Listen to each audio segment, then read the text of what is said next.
Hello friends, this is Poonam and welcome to सुबीरा study points. तो friends, आज हम डिस्कस करेंगे शिक्षण विधियों का विकल्प और दूसरी यूनिट में ये भी एक टॉपिक दिया है, तो आज हम इसी को डिस्कस करते हैं। और विधियों को समझने से पहले थोड़ी सी बातचीत शिक्षण पर भी कर लेते हैं। तो चलिए फ्रेंड्स, शुरू करते हैं।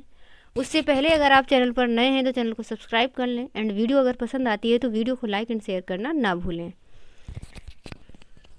तो सबसे पहले अगर हम बात करें शिक्षण की, तो शिक्षण शब्द अंग्रेजी के टीचिंग शब्द का हिंदी रूपांतरण है और इसका अर्थ होता है सीखना।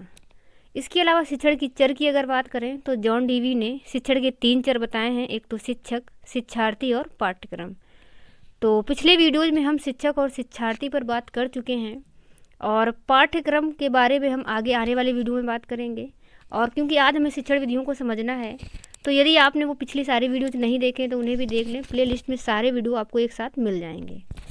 तो चलिए आगे समझते हैं। और बात अगर करें कि शिक्षण के उद्देश्य क्या क्या होते हैं, तो शिक्षण के उद्देश्य होते हैं बालकों को अच्छा नागरिक बनाना, बालकों में क्रियाशीलता और संवेदनशीलता को बढ़ाना, इसके अलावा उनके क्रियात्मक पहलू का विकास करना और उनमें आत्मविश्वास को बढ़ाना। तो ये कुछ शिक्षण के उद्देश्य रहते हैं। और आगे बात करें तो एक शिक्षक के लिए आवश्यक है कि उसे शिक्षण विधियों का ज्ञान होना चाहिए। और ज्ञान इस वजह से होना चाहिए ताकि वह जैसी भी आवश्यकताएं हों, जैसी परिस्थितियां हों, उनके हिसाब से वह उपयुक्त विधि का प्रयोग करके शिक्षण कार्य को सुचारू रूप से चला सके। क्योंकि जो शिक्षण विधियां होती हैं वो एक शिक्षक का मार्गदर्शन करती हैं कि कैसे छात्रों को शिक्षा प्रदान करवाई जाए। इसके अलावा जो भी शिक्षण विधियाँ होती हैं वो शिक्षार्थी, विषय वस्तु एवं परिस्थितियों के अनुरूप ही बनानी चाहिए। यानी कि जब भी हम शिक्षण विधियों का चयन करें या कोई भी शिक्षण विधि बनाएं तो हमें ध्यान में रखना है शिक्षार्थी को भी, और जो भी विषय वस्तु है उससे रिलेटेड ही शिक्षण विधि होनी चाहिए। इसके अलावा परिस्थितियों को भी हमें ध्यान में रखना है। अब हम आगे देख लेते हैं शिक्षण विधियाँ। तो सबसे पहले तो यहाँ पर लिखा हुआ है कहानी सुनाकर, यानी कि कहानी का प्रयोग करके भी हम बच्चों को सिखा सकते हैं। क्योंकि जो छोटे छोटे बच्चे होते हैं उन्हें कहानियाँ आदि बहुत पसंद होती हैं, तो कहानियों के माध्यम से हम बच्चों को सिखा सकते हैं। या कहानी के तौर पर हम नाटक वगैरह भी करवा सकते हैं। तो इससे क्या होता है कि बच्चों को वो रुचिकर भी लगता है और बच्चे आसानी से सीखते भी हैं। इसके अलावा कहानी कथन विधि का प्रयोग करते समय कुछ बातों का हमें ध्यान भी रखना है। कहानी को विषय वस्तु से संबंधित किया जाना चाहिए, यानी कि जो कुछ भी विषय वस्तु बच्चों को सिखाई जा रही है तो कहानी उससे संबंधित होनी चाहिए। और कहानी की भाषा शैली एवं विषय वस्तु सरल शब्दों में होनी चाहिए। मतलब जब भी हम बच्चों को कहानियाँ सुनाएं तो हमारी जो भाषा शैली है वो सरल हो ताकि बच्चे सीख सकें आसानी से। और कहानी कभी भी रटे हुए शब्दों में नहीं सुनानी चाहिए। मतलब जब भी हमें कहानी सुनानी है तो रटे रटाए शब्दों में नहीं सुनानी है, बल्कि हमें क्या करना है कि कहानी को उसके दैनिक जीवन से या जो भी उसकी आम बोलचाल की भाषा है कुछ इस तरीके से सुनाएं ताकि बच्चे को अच्छे से समझ में भी आए और उसे रुचिकर भी लगे और वह आसानी से सीख भी पाए। और आगे अब हम देख लेते हैं वाद विवाद विधि। ये दी हुई है हेरी ए आवर स्ट्रीट ने। और वाद विवाद के माध्यम से भी हम छात्रों को सिखा सकते हैं, क्योंकि वाद विवाद में जब बच्चा खुद वाद विवाद करेगा, आपस में बातचीत करेगा, सक्रिय रहेगा, तो जब भी एक बच्चा सक्रिय होकर कोई चीज़ें सीखता है तब मतलब सीखने की जो स्थिति है वो ज़्यादा मजबूत हो जाती है, ज़्यादा समय तक रहती है, यानी कि वह ज़्यादा अच्छे से सीख पाता है। तो वाद विवाद के माध्यम से भी हम बच्चों को सिखा सकते हैं। इसके अलावा शैक्षिक पर्यटन या भ्रमण विधि ये दी है पेस्टोलॉजी ने। तो जब भी हमें बच्चों को कुछ सिखाना हो तो कभी कभी हम उन्हें भ्रमण विधि के द्वारा भी सिखा सकते हैं। क्योंकि भ्रमण से क्या होता है कि जब बच्चे चीज़ों को प्रत्यक्ष रूप से देखते हैं भ्रमण करने के दौरान, तब भी वह चीज़ों को ज़्यादा सीखते हैं और आसानी से सीख पाते हैं। इसके अलावा अवलोकन विधि का भी प्रयोग करके हमें बच्चों को सिखा देना है। क्योंकि अवलोकन के माध्यम से जब बच्चे खुद अवलोकन करते हैं किसी भी चीज़ का तो वह ज़्यादा सीखते हैं। यानी कि कभी कभी हमें बच्चों को खुद चीज़ों को पता लगाने के लिए कहना चाहिए, यानी कि हमें उनसे बोलना चाहिए कि खुद ही अवलोकन करो और खुद सीखो। तो ऐसे भी बच्चे सीखते हैं और सक्रिय भी रहते हैं। खोज विधि जो कि दी हुई है आर्मस्ट्रांग ने, तो खोज विधि के माध्यम से भी बच्चों को सिखाना चाहिए। यानी कि जब बच्चे चीज़ों को खुद ही ढूंढते हैं, खोज करते हैं किसी चीज़ की, तब बच्चे ज़्यादा सीखते हैं और साथ ही वह सक्रिय रहते हैं। तो सक्रिय होना बहुत ज़रूरी है बच्चों का, क्योंकि जब भी वह सक्रिय रूप से किसी भी कार्य को करेंगे तो ज़्यादा सीखेंगे और अच्छे से सीखेंगे। इसके अलावा आगमन विधि जो कि अरस्तू ने दी है और निगमन विधि भी अरस्तू ने दी है। तो आगमन विधि में जब भी हम बच्चों को कुछ सिखाते हैं तो सबसे पहले हम बहुत सारे किसी भी चीज़ के उदाहरण बता देते हैं और फिर नियम। तो इस तरीके से भी बच्चों को सिखा सकते हैं, यानी कि उदाहरण के माध्यम से बच्चों को सिखा सकते हैं। और निगमन विधि ये बड़ी कक्षाओं के लिए ज़्यादा उपयोगी होती है, क्योंकि ये विधि रहती है नियम से उदाहरण की तरफ। इसके अलावा जो बेसिक शिक्षा विधि है इसका भी प्रयोग करना चाहिए बच्चों को कुछ भी सिखाने के लिए। तो बेसिक शिक्षा विधि ये दी है महात्मा गांधी ने, और इनका कहने का मतलब ये था, इन्होंने कहा था कि हमें बच्चों को बेसिक शिक्षा के माध्यम से हस्तशिल्प की शिक्षा भी देनी चाहिए, ताकि जो आगे भविष्य में उनके जीवनोपयोगी हो, मतलब जीवन में काम आए। तो हमें बेसिक शिक्षा में हस्तशिल्प की शिक्षा भी देनी है बच्चों को। इसके अलावा किंडरगार्टन विधि जो कि फ्रॉबेल ने दी है, और इन्होंने बच्चों को सिखाने की प्रक्रिया में खेल को महत्वपूर्ण माना है, यानी कि खेल के माध्यम से बच्चों को सिखाना।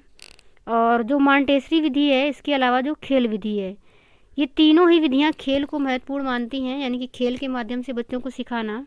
और ये तीनों विधियाँ प्राइमरी लेवल के छोटे बच्चों के लिए ज़्यादा उपयोगी होती हैं। इसके अलावा जो डॉल्टन विधि है ये दी है हेलेन पार्कहर्स्ट ने, और इस विधि में मतलब इस विधि के माध्यम से हम बच्चों को उनकी कार्य क्षमताओं के हिसाब से छोटे छोटे ग्रुप में बांट देते हैं। तो इस तरीके से भी हम बच्चों को सिखा सकते हैं। इसके अलावा प्रोजेक्ट मेथड से भी हम बच्चों को सिखा सकते हैं, यानी कि हम बच्चों को कोई प्रोजेक्ट करने के लिए दे दें तो इस मेथड में भी बच्चा सक्रिय रहता है और सक्रिय होकर किसी भी चीज़ को सीखता है। इसके अलावा हम संवाद विधि से भी बच्चों को सिखा सकते हैं और प्रश्नोत्तर विधि का भी प्रयोग कर सकते हैं, क्योंकि प्रश्नोत्तर विधि में भी मतलब जब हम बच्चों से प्रश्न पूछते हैं या बच्चों को प्रश्न पूछने के लिए प्रोत्साहित करते हैं तब भी बच्चा सक्रिय होता है। और जब बच्चा प्रश्न करेगा तो प्रश्न वह तभी करेगा जब वह कुछ जानने का इच्छुक होगा। तो इससे बच्चों के अंदर जिज्ञासाएँ भी उत्पन्न होती हैं। तो इस तरीके से हमें प्रश्नोत्तर विधि का भी प्रयोग करना है। इसके अलावा प्रश्नोत्तर विधि के 3 सोपान होते हैं, उनको भी हमें ध्यान में रखना है। सबसे पहले तो प्रश्नों को व्यवस्थित रूप से निर्मित करना चाहिए, और इसके अलावा उन्हें समुचित रूप से छात्रों के सामने रखना ताकि नए ज्ञान के लिए उत्सुकता जागृत हो सके, यानी कि प्रश्नों को समुचित रूप से छात्रों के सामने रखना। तो जब हम प्रश्नों को बच्चों के सामने रखते हैं तो बच्चों के अंदर उत्सुकताएं जागृत होती हैं। इसके अलावा छात्रों के माध्यम से उनमें संबंध स्थापित करते हुए नवीन ज्ञान को देना, यानी कि जो भी प्रश्न हम पूछ रहे हैं तो छात्रों के माध्यम से उनको आपस में संबंधित करना है और उसके बाद नवीन ज्ञान को प्रदान करवाना है। आगे हम देख लेते हैं शिक्षण विधियों के उद्देश्य क्या हो सकते हैं। बालकों में निश्चित तथ्य एवं कौशल अर्जित करने की क्षमता विकसित हो, मतलब शिक्षण विधियों के माध्यम से बालकों में निश्चित तथ्य और कौशल अर्जन की क्षमता विकसित होती है। इसके अलावा वे स्वतंत्र रूप से सोचने और कार्य करने की अपनी आदत भी बना लेते हैं, यानी कि जब भी हम शिक्षण विधियों का प्रयोग करते हैं तो तरह तरह की शिक्षण विधियों के माध्यम से हम बच्चों के अंदर स्वतंत्र रूप से सोचने की क्षमता विकसित कर सकते हैं। और जब उनके अंदर स्वतंत्र रूप से सोचने की क्षमता विकसित होगी तो वे स्वतंत्र रूप से सोचेंगे और अपने कार्यों को भी स्वतंत्र रूप से करना सीख जाएंगे। इसके साथ ही उनमें परस्पर सहमति एवं सौहार्द भी विकसित होता है, क्योंकि जब भी हम शिक्षण विधियों का प्रयोग करते हैं तो कई तरीके की शिक्षण विधियाँ जैसे कि प्रोजेक्ट विधि हो गई और ग्रुप में बांट करके, तो इससे क्या होता है आपसी सहयोग बढ़ता है, सौहार्द बढ़ता है, तो ये सारी चीज़ें विकसित होती हैं। इसके अलावा शिक्षण विधियों की विशेषताएं भी देख लेते हैं। तो एक उत्तम शिक्षण विधि में 7 तत्व होते हैं। एक तो प्रदर्शन, बातचीत करना, चित्र, भाव भंगिमा, लेखन, निर्देशन और पठन। तो ये 7 तत्व हैं जो एक उत्तम शिक्षण विधि में होने अनिवार्य हैं। और आगे अगर बात करें तो शिक्षण विधि विषय वस्तु के पूर्व निर्धारित उद्देश्यों की प्राप्ति में सहायक होती है। कहने का मतलब ये है कि जब भी हम बच्चों को कुछ सिखाते हैं, यानी कि कुछ भी सिखाने के उद्देश्य के लिए ही हम शिक्षण विधियों का प्रयोग करते हैं, तो शिक्षण विधि जिस भी हम उद्देश्य मतलब जो भी सिखाने के उद्देश्य से हम शिक्षण विधि का प्रयोग कर रहे हैं, तो उस शिक्षण विधि के माध्यम से हम जो कुछ भी बच्चों को सिखाना था उस उद्देश्यों की पूर्ति करते हैं, यानी कि शिक्षण विधि से विषय वस्तु के पूर्व निर्धारित उद्देश्यों की प्राप्ति होती है। और अगला पॉइंट है कि इनमें छात्रों में तर्क, निर्णय एवं विश्लेषण की शक्ति का भी विकास होता है। साथ ही एक जो उत्तम शिक्षण पद्धति होती है वो अध्यापकों के साथ साथ छात्रों को भी सक्रिय रखती है, यानी कि जब भी हम किसी भी शिक्षण विधि का प्रयोग करते हैं तो उसमें छात्र भी सक्रिय होते हैं और शिक्षक भी सक्रिय रहता है। अब हम आगे बात कर लेते हैं शिक्षण विधि का महत्व। तो महत्व की अगर बात करें तो बाल मनोविज्ञान के अनुकूल शिक्षण विधियाँ होती हैं, यानी कि शिक्षण विधियों में ये प्रॉपर तरीके से ध्यान रखा जाता है कि बच्चों की आवश्यकताएं क्या हैं, ज़रूरतें क्या हैं, या उनकी कैसी क्षमताएं हैं, और उनके हिसाब से ही हमें कैसी शिक्षण विधि का प्रयोग करना है। तो जो शिक्षण विधियाँ होती हैं वो बाल मनोविज्ञान के अनुकूल होती हैं, साथ ही पूर्व ज्ञान पर आधारित भी होती हैं, क्योंकि जब भी बच्चों को कुछ सिखाना है तो पूर्व ज्ञान से जोड़ करके ही जब हम नवीन ज्ञान को सिखाते हैं तो बच्चा आसानी से सीखता है। तो शिक्षण विधियाँ पूर्व ज्ञान पर आधारित भी होती हैं, और प्रदर्शन की योग्यता उसमें अच्छे ढंग से होती है, यानी कि जब भी हम शिक्षण विधियों के माध्यम से बच्चों को सिखाते हैं तो जब हम अच्छे से प्रदर्शन करते हैं किसी भी शिक्षण विधि का तो बच्चा सीखता है। और प्रेरणादायक, यानी कि शिक्षण विधियों के माध्यम से ही हम बच्चों में प्रेरणाएँ ला सकते हैं, क्योंकि यदि बच्चे किसी भी चीज़ को सीखने में बच्चा रुचि नहीं ले रहा है तो हम तरह तरह के शिक्षण विधियों का प्रयोग करके बच्चों में प्रेरणा ला सकते हैं, उनमें रुचियाँ उत्पन्न कर सकते हैं। तो जो शिक्षण विधियाँ होती हैं वो प्रेरणादायक भी होती हैं। इसके अलावा क्रियाशीलता के अवसर भी प्रदान करवाती हैं बच्चों को, क्योंकि जब भी हम शिक्षण विधियों का प्रयोग करते हैं तो इसमें बच्चा सक्रिय रूप से सीखता है। अब आगे बात कर लेते हैं शिक्षण के सिद्धांत। तो निश्चित उद्देश्य का सिद्धांत कहने से मतलब ऐसे है कि जब भी हमें बच्चों को कुछ सिखाना है तो हम पहले से निर्धारित कर लेते हैं कि जो कुछ भी हमें सिखाना है उसको कैसे सिखाना है, क्या सिखाना है, तो आदि चीज़ें हमें निर्धारित कर लेना है। तो ये होता है निश्चित उद्देश्य का सिद्धांत। और बाल केंद्रित शिक्षा का सिद्धांत मतलब जो भी शिक्षण के सिद्धांतों का हमें यूज करना होता है, जब भी हम यूज करते हैं तो हमें बाल केंद्रित शिक्षा को ध्यान में रख करके सिद्धांत को यूज करना है, यानी कि बालकों को केंद्र में मानते हुए बालकों की आवश्यकताओं के हिसाब से। और पूर्व ज्ञान से जोड़ने का सिद्धांत, यानी कि पूर्व ज्ञान को भी ध्यान में रखना है।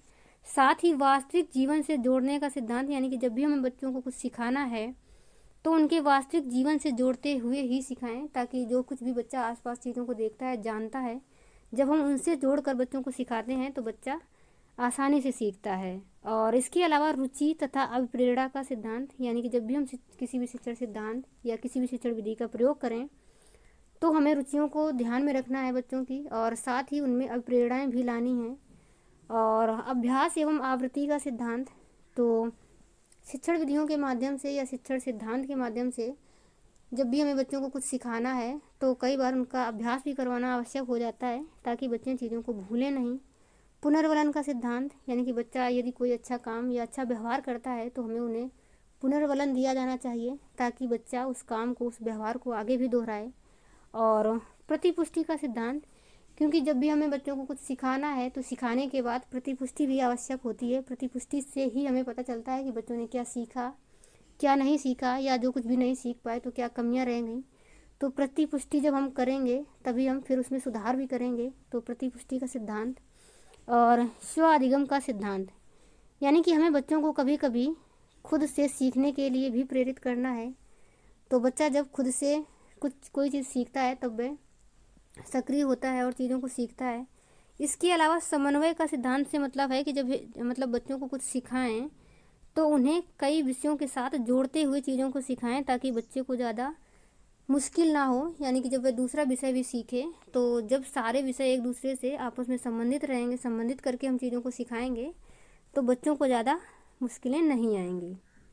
अब हम आगे देख लेते हैं शिक्षण कौशल कि कौन कौन से शिक्षण कौशल हो सकते हैं। तो एक तो खोज प्रश्न कौशल, स्पष्टीकरण कौशल, और उद्दीपन परिवर्तन कौशल, पुनर्वलन कौशल और दृष्टांत कौशल। तो सबसे पहले खोज प्रश्न कौशल की अगर बात करें तो एक अध्यापक को पढ़ाते समय बीच बीच में ऐसे प्रश्न पूछने चाहिए ताकि बच्चा उन प्रश्नों के जो उत्तर हैं उनको खुद से खोजे।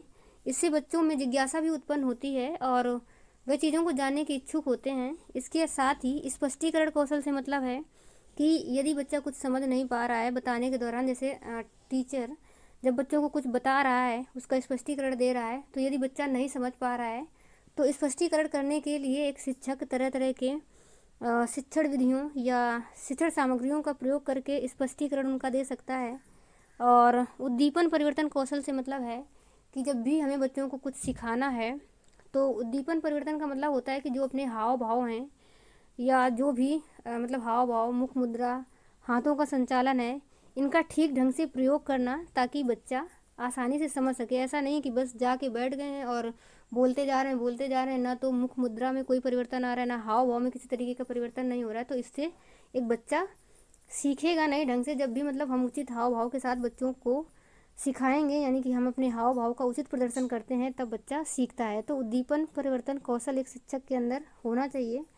और पुनर्वलन कौशल, पुनर्वलन का मतलब ऐसे होता है कि छात्रों को कुछ भी जब हम सिखा रहे हैं तो उन्हें पुनर्वलन देना चाहिए। मतलब जैसे बच्चे ने कुछ सीखा है तो उसे और अधिक प्रोत्साहित करना चाहिए, तो इससे बच्चा और अधिक सीखता है।